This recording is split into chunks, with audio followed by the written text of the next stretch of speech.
This is HIIT'N50, the fitness and wellness podcast serving the over 50 community. I'm your host, Chris Cotnor. Hello and welcome to the first episode of the HIIT'N50 podcast. I'm your host, Chris Cotnor.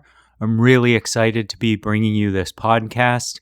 I started writing a Substack a couple of years ago, HIIT'N50.substack.com. And my goal with the newsletter was to bring tips and tricks to people over the age of 50, though lots of the things that I discuss are applicable to just about anybody. But to bring those tips and tricks to people so they can start a regular and consistent exercise routine. A little bit about myself. As I mentioned, I started writing a Substack a couple of years ago with a focus on fitness. I run a small media company that produces podcasts, so I'm very familiar with this space. And my goal with this show is to bring perspectives from other people that I can't necessarily bring when I'm writing by myself. Plus, you get to hear my voice, which maybe for some is a turnoff, but hopefully not. So with that, let's get started. A lot of my writing focuses on establishing the fitness habit. And one of the things that I've written about in the past couple of months is the idea of MIME, which is an acronym for motivation, intent, mindset, and execution. A little bit later in the podcast, I have a conversation with special guest Dr. Kavita Patel, who is going to talk a little bit about habit and, just a 1 minute a day can start to establish your exercise habit. But the other thing she's going to talk about is motivation. And when I talk about motivation, I'm talking specifically about the reason for which you are exercising. And for me, it's changed over the years. I think, the first time I thought about exercising, really seriously, my motivation was to get into better shape. I always maintained a pretty, healthy lifestyle in terms of exercise and activity, but I wasn't necessarily happy with where I was with my fitness. So my motivation, at that time was strictly about getting into better shape. Now it's changed a bit, as I've gotten older and a little bit more in tune with my body. I exercise primarily for health and longevity. Longevity is a topic that I am very passionate about, and I will be talking about that in future episodes. But take the time to think about what your motivation is for exercising. With intent, I think about intent as the act of scheduling my exercise. So one of the things that I do each and every night is I spend time planning my day, both from a personal standpoint and from a professional standpoint. We have a lot of work to do. We're a small company. So I want to make sure that, I have all the bases covered at home as well as at work. And then from there, I try to slot in my exercise where it makes sense. Some days, that might be the morning. I'm much more of a morning person, both in terms of my exercise and my productivity. So I prefer to work out in the morning, but if it doesn't necessarily work out, I'll work out whenever it makes sense. Sometimes that's going to be lunchtime, other times that's going to be after making dinner. But the intent is the action of scheduling your workout. It's not just sort of saying, oh, I intend to work out today. The third thing is mindset. And I differentiate mindset from intent in the following way. Mindset to me is the action of getting prepared to work out. So for me, that might mean, if I'm doing a long run on a particular day, I might do a little bit of massage therapy. I might do some additional stretching, dynamic stretching, if it's a pre-run workout. put on my workout clothes, of course, get my headphones ready, get my music list ready. Those are all things in terms of mindset that I go through, when I'm setting up my exercise routine. And of course, the final uh, piece to the puzzle is execution, because once you've scheduled your workout and you've gotten ready, if you've gotten dressed, the execution should actually be the easy part. But obviously, following through is very important in establishing a consistent fitness routine. Um, One of the things, I think that I try to debunk in my conversations, in my writing, even when I'm just talking to people, is this idea that, you need tons of time to exercise. And the fact is, you can start to establish a habit by just taking, a minute a day to be active. Now, what I've found is, I'll have 10 minutes or 15 minutes to work out. But those 10 or 15 minutes, if I do have a little bit of extra time, will typically lead to, additional time working out. So maybe a 10-minute chest and back workout, just throwing something out there. And when I'm done, I'm like, oh, I have an extra 5 minutes. Maybe I'll throw in a little bit of core. But one of the things I talk to in my upcoming conversation with Dr. Kavita Patel is the idea of establishing habit and motivation. So I want to bring you that conversation because she brings home the fact even just a minute a day can change the brain in positive ways. So take a listen to my conversation with Kavita, and I'll be back when the conversation is done. Hi, thanks for joining, and I'm pleased to welcome Dr. Kavita Patel. I've had the pleasure of working with Kavita in various capacities over the past few years, but we met during COVID when Kavita was appearing on our podcasts pretty regularly, which we parlayed into her hosting her own show called Words Matter. But Dr. Patel is a practicing physician. She served as a health policy advisor in the Obama administration. She's a professor at Stanford University. And probably this entire segment could be spent talking about Kavita's accolades, but I'm very pleased to have her join us today. So welcome. Thank you so much, Chris. I'm excited. This is a great topic that affects many, many people. Well, thank you. I one of the things that I've written about in the past, and as I've gotten back to it just this year, is how much benefit we get from regular exercise. And I wanted you to talk a little bit about what's actually going on in the body that makes exercise so hugely beneficial. I mean, obviously people know, oh, you should exercise and there's recommendations for the amount of exercise. But what's actually happening that makes it so beneficial?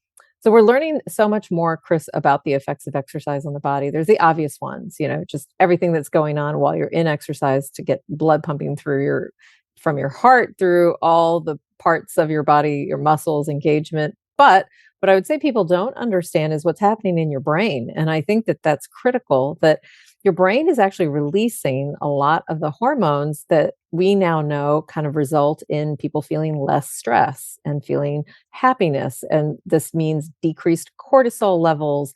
This means increased serotonin. These are all things that, in the end, help us to manage all the stressors of life outside of exercise. So I think that to me has been a little bit of a game changer. And then in addition to that, we know that while you're exercising, you're getting benefits, but that those benefits, everything from your muscles getting engaged and your heart pumping, that those benefits can actually still kind of work in your favor, even like a day or two later. So the benefits of exercise are not just limited to that time period of exercise. When you talk about the changes in the brain, I think, one of the things for people that have established an exercise habit or, have experienced things like runner's high, Right. Mhm. and just, I mean, I know just from my own experience, I could be feeling, a little tired or stressed and, a little bit of exercise and, when I'm done, I feel like a completely new person. But one of the things, and I saw you present at a conference last week. One of the things you talked about was motivation and habit. Right. I talk a lot about motivation in terms of, defining what your motivation is, but maybe you could talk a little bit about um, one, sort of figuring out what your motivation is, and two, the habit. One of the things that I like to tell people is, especially around time, you don't need a ton of time to actually, get the benefits of exercise. So maybe you could talk a little bit about those two topics. Yeah, so I'll ask you, we've been talking now for, 5 minutes. If I were to say to you, Chris, that you can actually create not just, an incredibly healthy habit, but eventually shave years off of, you know, any disease that you might have, shave years off of the effects of those disease, you would say, "Oh, give me that. What is it?" It's 1 minute a day because that's really all it takes to start a habit. It takes really having a conscientious 1 minute a day, and I tell people, you can do anything for a minute, literally. Who can't spare a minute, even if we say we can't? So the reason that I have such confidence in this approach is because it's been shown to work. And when people who have zero motivation, I mean, they're not even interested. They're not the people making New Year's resolutions or going out and buying a gym membership with the hopes that they go to the gym or get on the bike. These are people who would say, I have no interest whatsoever in engaging in physical activity, that when they engage in even a minute a day of regular activity that's different from their baseline pattern, so going out the door and taking a 1 minute walk or up a hallway or doing something, a jumping jack for a minute, that if you can do that on a consistent basis for at least 4 weeks, 28 to 30 days, that you start to then develop a habit, and that then feeds into the motivation for the habit. And I think there's an incredible, um, it's to me, I would have said to you before 10 years ago, well, you need to have 20 to 30 minutes of regular exercise in order for it to really be helpful. But I think that people have underestimated how much it takes to overcome the inertia if you're not motivated. And sometimes I've had people out of the hospital, Chris, that like just are not motivated. You're like, you had a heart attack. Like we're gonna do everything we can to get you in better health and you gotta exercise, and they're just not motivated. But a minute a day can start, and also, as I mentioned, the brain hormones, the minute can actually result in a change in brain patterns where you start to see the effects, the positive effects of even that 1 minute of exercise over time. I've actually found that getting ready to exercise and to that exact point. Mhm. Some days I have time in the morning, some days I have time in the evening, some days I have to split things up to get done what I want to get done. But I always find that if I schedule 10 minutes, okay, so maybe for the 10 minutes I'm working on core, for example, that it leads to, "Oh, well, okay, I'm gonna do another 5 minutes or another 10 minutes." It's like I just feel like establishing that habit is so important to the point where I tell people, you have to actually pencil it into your schedule, Yeah, I think that's right. to Yeah, don't make it a nice to have, make it a must have, but also don't overthink it. That would be my only caveat. Like if everybody can pencil a minute or 5 or 10, hopefully, in their schedule, but don't judge yourself if, like, you do schedule it, Chris, and you can only do a minute. I think that's kind of my you're hearing this over and over again. It's just, do not avoid the activity, even if you don't have what you feel like is the luxury of the time, because everybody can find a minute to keep up that consistency. I think my final question today is around, so the CDC makes recommendations around, the ideal amount of time of exercise per week is Right. something like 180 minutes. Yeah. Um, but I also feel like there is not, you know, I'll go to my doctor I'll get my annual checkup, uh, and they're looking at numbers, but they don't necessarily know, how often. I mean, I tell them, oh, I exercise X amount of time. They don't know how intense it is or what I'm doing. But when do we get to the point, I suppose, when, you know, this is more embraced as a necessity, like taking medications for illness, Right. even as a prescription. Like, if you told me I could just work out 15 minutes a day versus taking a pill, that's simplifying things. I get that. And people have to take medicines for various reasons. I'd be all over that. But so when do we get to the point where it's like, well, we recommend 108? No, you have to try to exercise X. I mean, we're talking about establishing a habit here, a minute a Right. day. But when does it get into the? Because I mean, all down the line, somebody who's taking care of themselves from a nutrition standpoint, from an exercise standpoint, all of it, lifestyle, they're cutting costs, for their employers, they're cutting costs for themselves, but it's just, I don't think enough attention is being paid to this. When I when don't does that actually happen? I don't think there's enough attention to paid to, like, kinda thinking of exercise in the same vein as we think of a prescription drug, and I agree. I'm not trying to say you don't need those things, but you need them together, and in many cases, you need all of the above. We're finding that with the GLP weight loss drugs. They don't mean anything unless you actually also have the weight loss to the exercise to go along with the weight loss. So, I don't think that that's gonna become kind of standard as me writing a prescription until we've made it very clear, kind of this direct link to between exercise and health and longevity and reducing the burdens of illness. And we now have science to do that. I think this is like an incredibly important time to actually say to your doctor, by the way, I have done this. If your doctor kind of writes, like that part of this, like your cardiac rehabilitation is exercise, that some insurance companies, for example, will pay for that because they see that as an added benefit.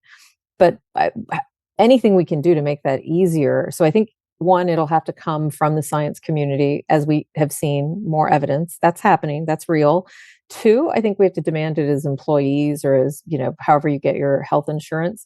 We're gonna have to kind of have, like many are doing right now with the weight loss drugs, the same level of rigor and interest in getting exercise programs. Medicare has done that, by the way, for diabetes prevention, just as an FYI. Like there's models where insurance companies like Medicare have done this in select conditions and cases.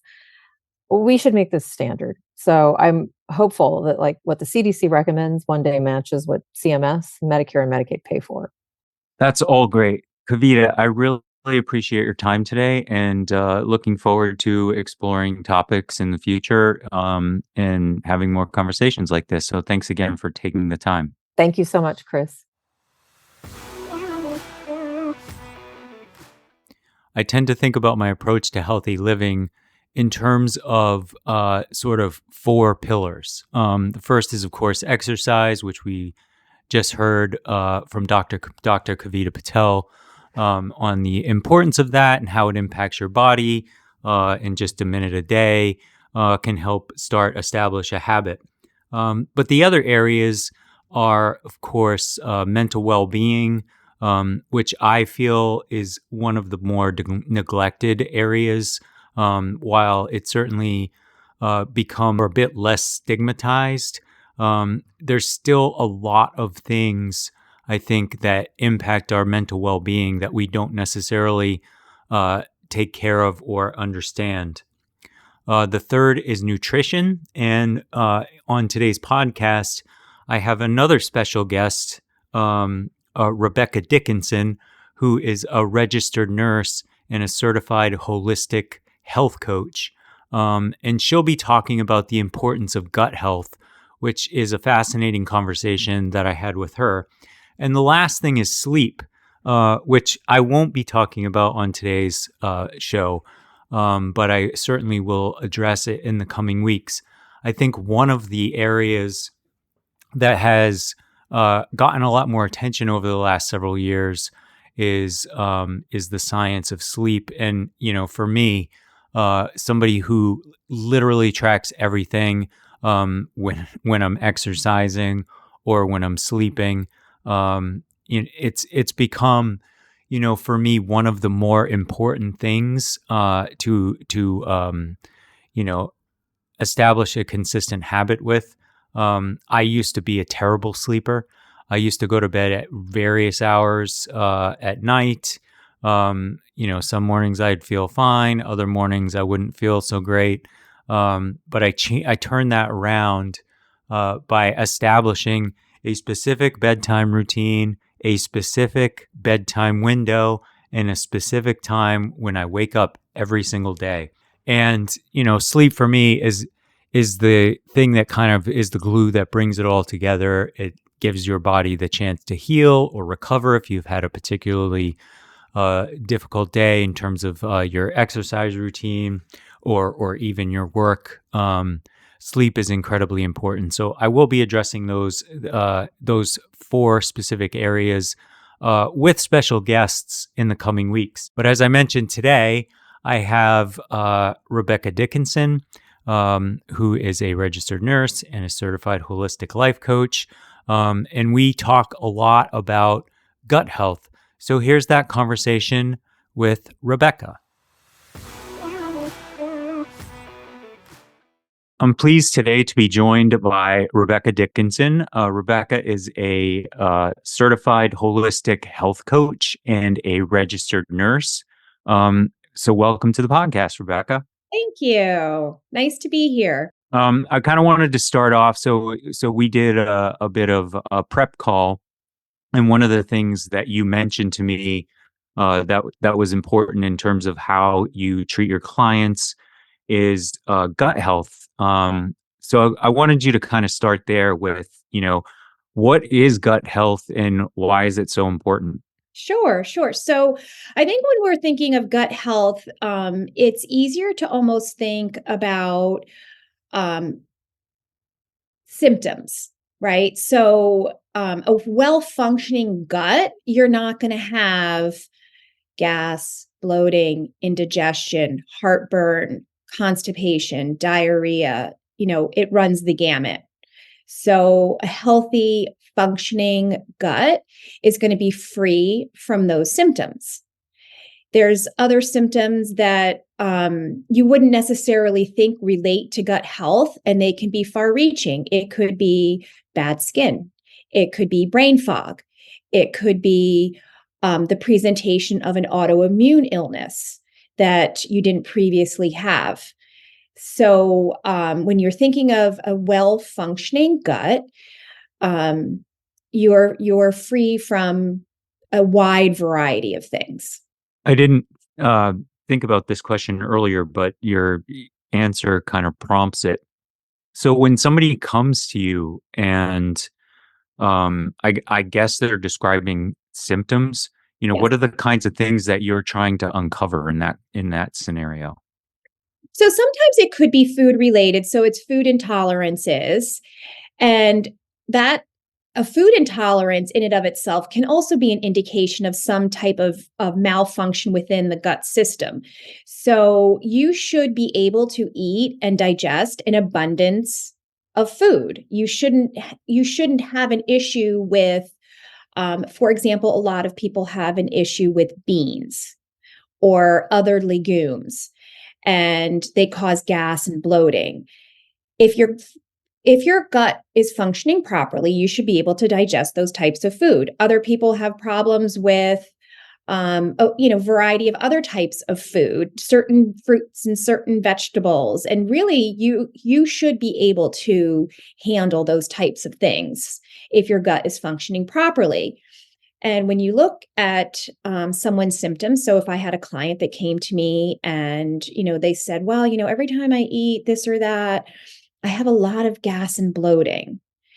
We might start to dial in on what they're consuming on a day-to-day basis and try and connect the dots.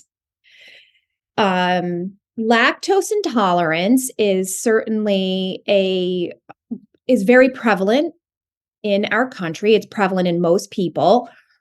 Cutting out dairy could be a first step in sort of figuring out, is that what's causing sort of gas and bloating or causing constipation or causing diarrhea? And then we might go from there. So when we were growing up, I did not have a ton of friends, maybe the occasional peanut allergy, but there Sure, weren't a lot of like food sure. issues. Kids Yep, just ate, I mean, we probably drank way too much soda. We yep, did terrible things, totally. and yet it does not seem like there were as many issues. Is it the case that we're more aware now, or that foods are being processed in such a way that is kind of contributing to these I think, uh, issues? well, so I think the standard American diet, which we call the SAD diet, is a diet that is filled with highly processed food. So if you walk into a grocery store and you look at the store shelves, they are filled with what I like to call frankenfood. It's just filled with chemicals, filled with things that we should not be eating.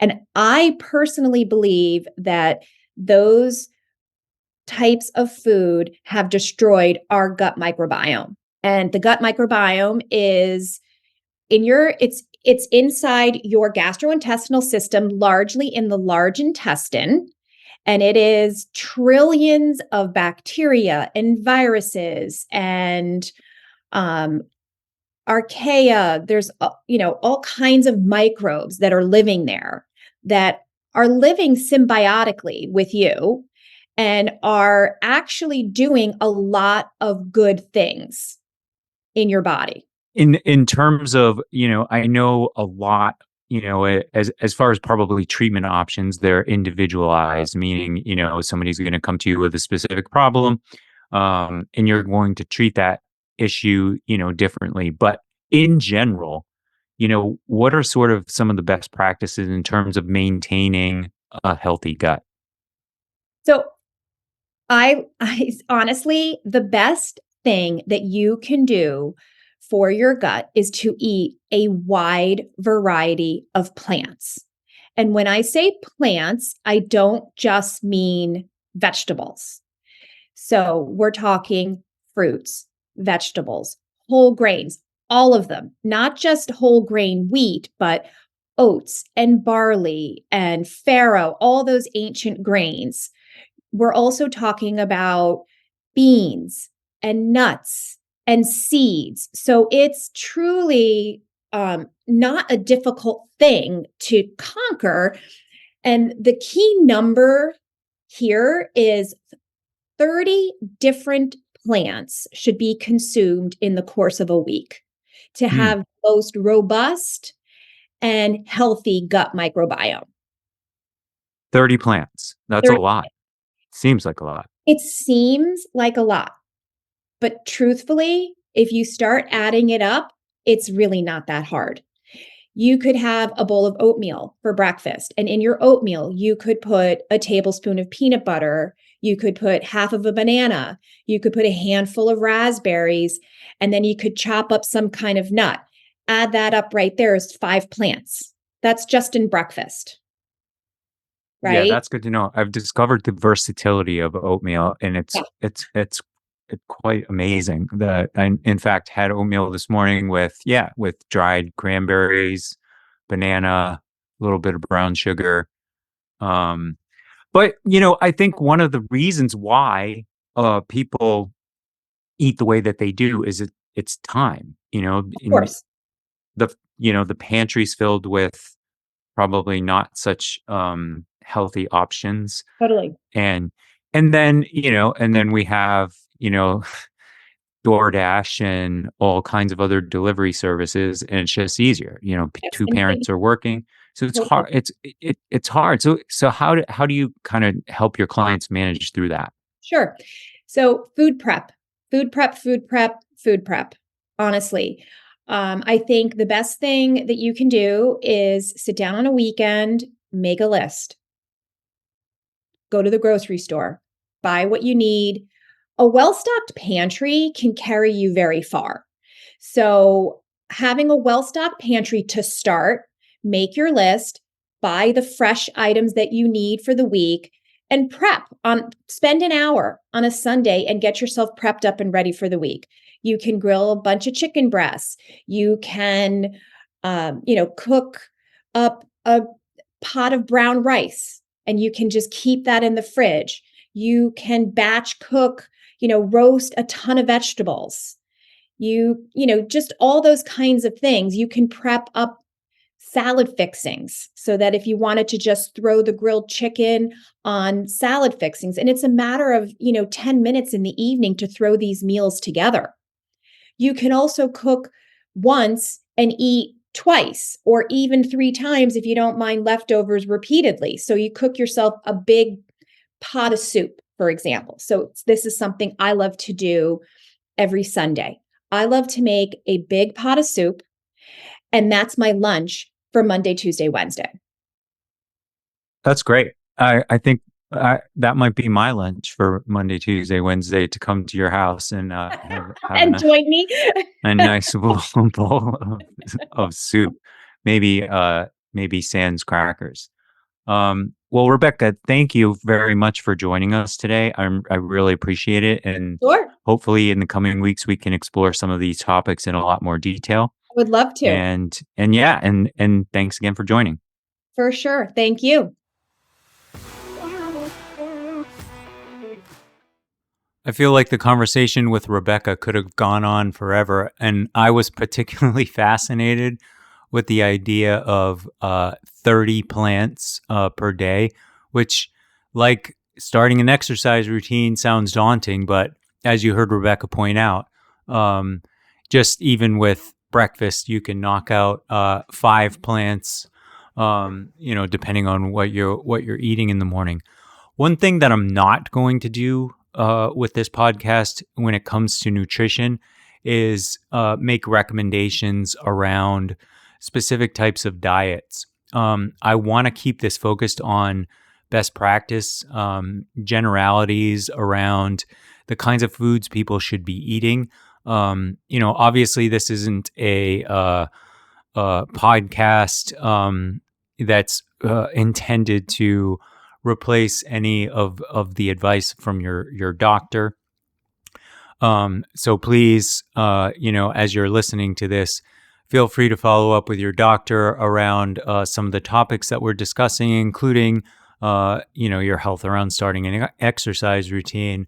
But I just feel like there's a lot of different personalities and different people that are going to be listening to this, and they're probably at different points in their health journeys, with their nutrition, with their mental well-being, that being, prescriptive one way or the other isn't particularly helpful. So we'll hopefully have Rebecca back on in future episodes, along with Kavita and my upcoming guest, Christine Boyer-Zazzaro. Christine is a certified personal trainer and a group exercise instructor in the private sector. She's trained people in corporate settings as well. She's certified in personal training, group fitness, mat Pilates, and she's also a golf fitness specialist. She has a lot of information around starting an exercise routine and how she addresses, the kinds of questions that I like to raise, especially around time with her clients. She goes into her own acronym that she calls HAPPY, and take a listen to the conversation that we had, and I'll be back on the other side. Christine Boyle-Zazzaro has over 30 years of experience as a fitness professional, certified personal trainer, and group exercise instructor in the private sector, as well as a corporate setting. She's certified in personal training, group fitness, mat Pilates, and she's also a golf fitness specialist, certified by the Athletics and Fitness Association of America and the National Academy of Sports Medicine. She's certified by the Titleist Performance Institute and is currently working on becoming a certified nutrition coach through NASM. Christine has her own fitness business located at Brooklake Country Club in Florham Park, and her clientele consists of athletes and fitness enthusiasts of all ages. So, Christine, welcome. I'm so glad to have you on today. Oh, well, thank you, Chris. It's a pleasure to be here. I'm very thrilled about your new podcast. Well, thank you very much. I wanted to just kind of start with how you got started. I think as I look at folks who have chosen this career path in terms of fitness as their livelihoods, it makes me a bit jealous. And maybe, I made some mistakes in terms of, my career choices. But yeah, maybe talk a little bit about your how you got started. Well, first of all, Chris, I had the good fortune of growing up in South Florida. And so I was in an environment that was conducive to mostly outdoor activities. I also started ballet dancing at a very young age and did so for 10 years, which taught me a lot of great discipline, which I've carried later on in life. I also had a stressful childhood. My parents divorced when I was 7. Exercise and physical activity became my outlet. And I learned at a young age that this was important for me to deal with the stresses that I dealt with on a day-to-day basis. And coming to light as I've continued on in life, and I was a competitive surfer as well, loved the challenge and of being one-on-one in the ocean. And I've always loved challenges. I took it even further, and because of my ballet background and being my love for fitness, I shared it by becoming a group exercise instructor in college and continued all the way through until COVID. But before that, right after college, I decided business world wasn't for me, and I got certified in personal training and became a one-on-one instructor. And the rest is history. I'm truly doing what I love to do. I've never worked a day of my life. It's my passion.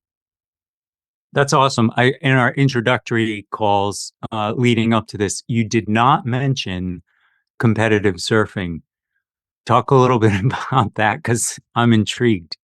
Okay, so at the age of 12, I found an old surfboard, 9'3" balsa wood board that weighed more than I did almost, and it was being thrown out in a dumpster. And I carried it back to my apartment where we lived. We lived across the street from the beach in Boca Raton, Florida, where I grew up.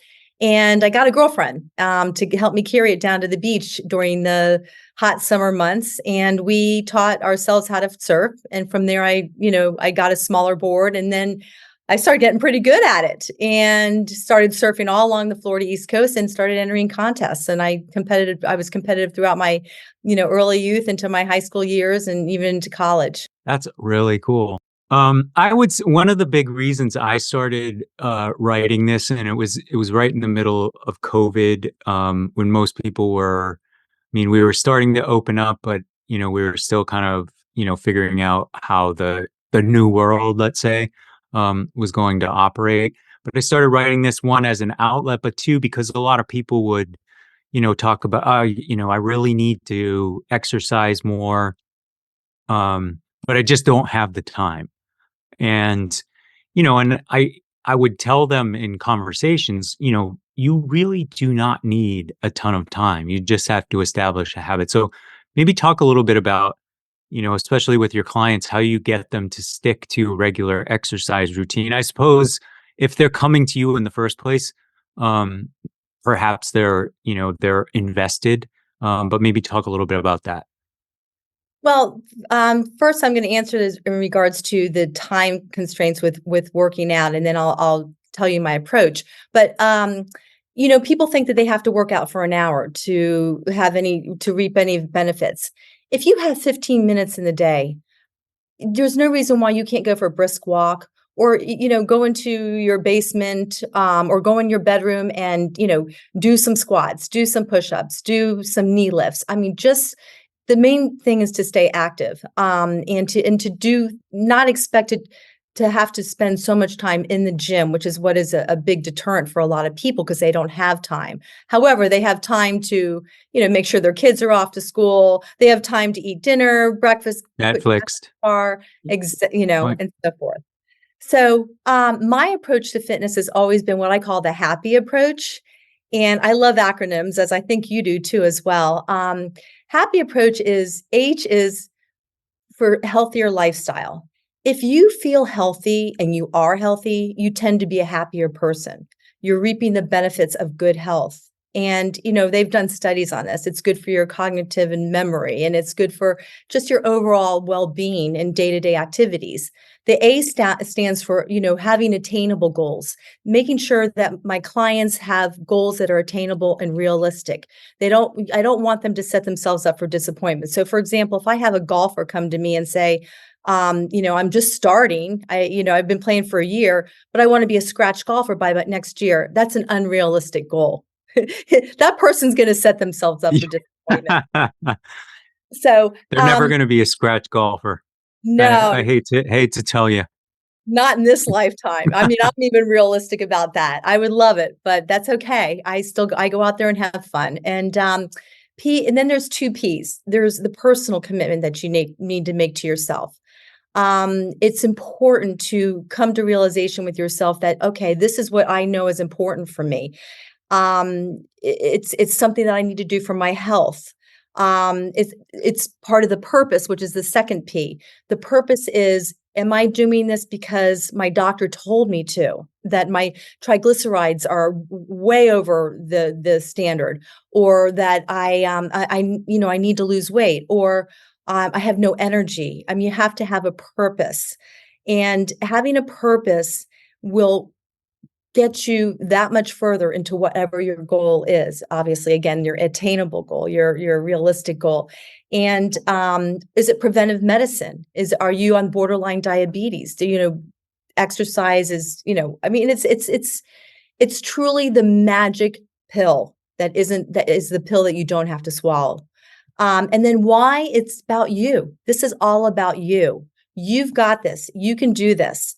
This is all about you giving yourself a happier and healthier lifestyle. And that's the approach I try to take. I try to keep it upbeat because it is. I believe in it. It's my passion.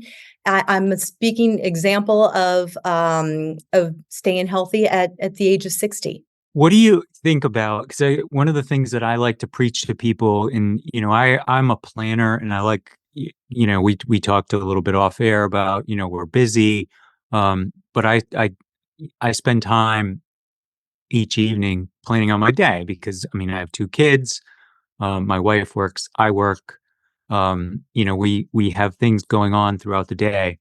If I find, if I at least pencil in my exercise, at least where it makes sense in my day, it really helps me stay accountable. Do you kind of subscribe to that approach in terms of, having to schedule your exercise, or, somebody comes to you, oh, I want to exercise 30 minutes today.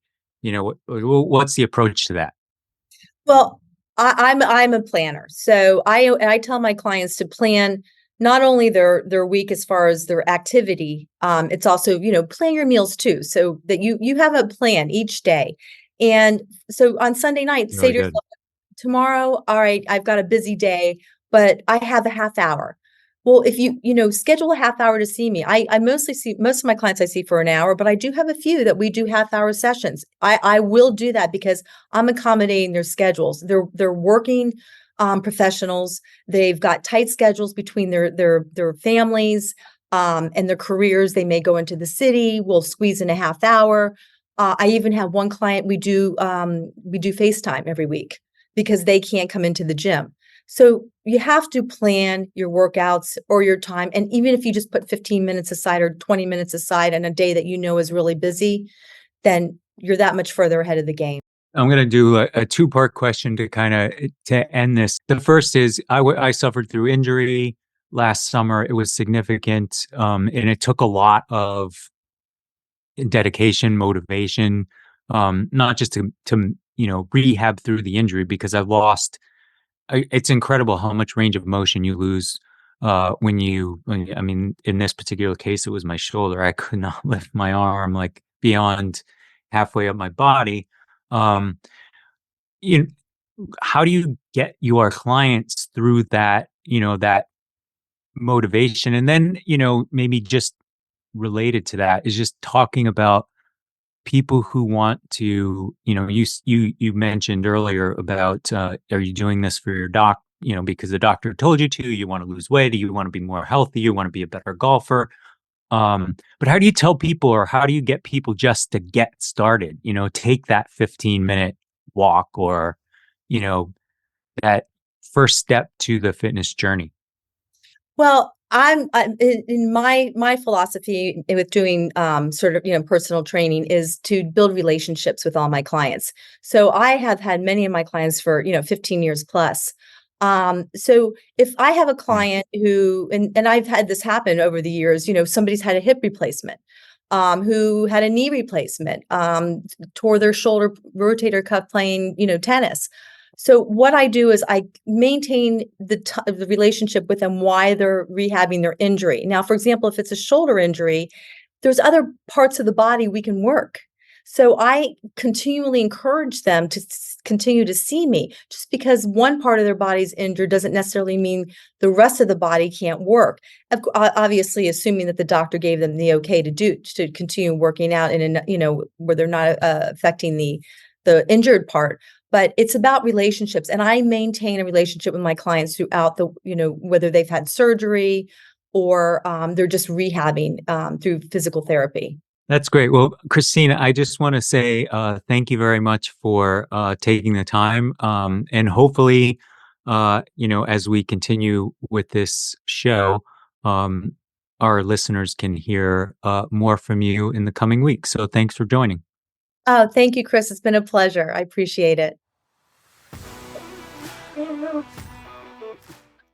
I'm hoping that you can start to see a theme here, which is that small changes. We're not talking about uprooting your life, in terms of trying to figure out how to live a healthy lifestyle. We're talking about minutes a day, changes in what you eat, making your own dinners and cooking and things like that versus ordering out. Those are all things that we can control. And one of the things I mentioned in my conversation to Kavita was that, if I went to the doctor and he gave me a choice, he said, you can take this pill or you can exercise for 15 minutes a day. I would choose exercise for 15 minutes a day every single time because it's not that difficult. And, when we're talking about exercise, we're not talking about going out and running, 5 miles. We're talking about, getting in a walk, getting your heart rate up. If all you have time for is some body weight exercises, some body weight squats, get your heart rate up a little bit. You don't necessarily need weights. That's all we're talking about. So my hope, again, with this first episode is to kind of get back to the basics, to make some changes, that will have an impact. And then as we move through, the year, hopefully, as I bring you more episodes week after week, we can get into more specifics around, once you've established the habit, what are best practices around nutrition, what are best practices around sleep, best practices around exercise, and of course, mental well-being. With that, I bring the first episode of HIIT'N50 to a close. If you enjoyed this episode, be sure to rate, review, and subscribe, and spread the word. It really helps. The podcast is available on Spotify, Apple Podcasts, or wherever you get your podcasts. If you'd like to follow me on social media, I am at CCOTNOIR on X. You can look me up on LinkedIn, and I'm also available on Threads at CCOTNOIR. I look forward to bringing you this podcast every week, and stay healthy, everyone. Bye-bye.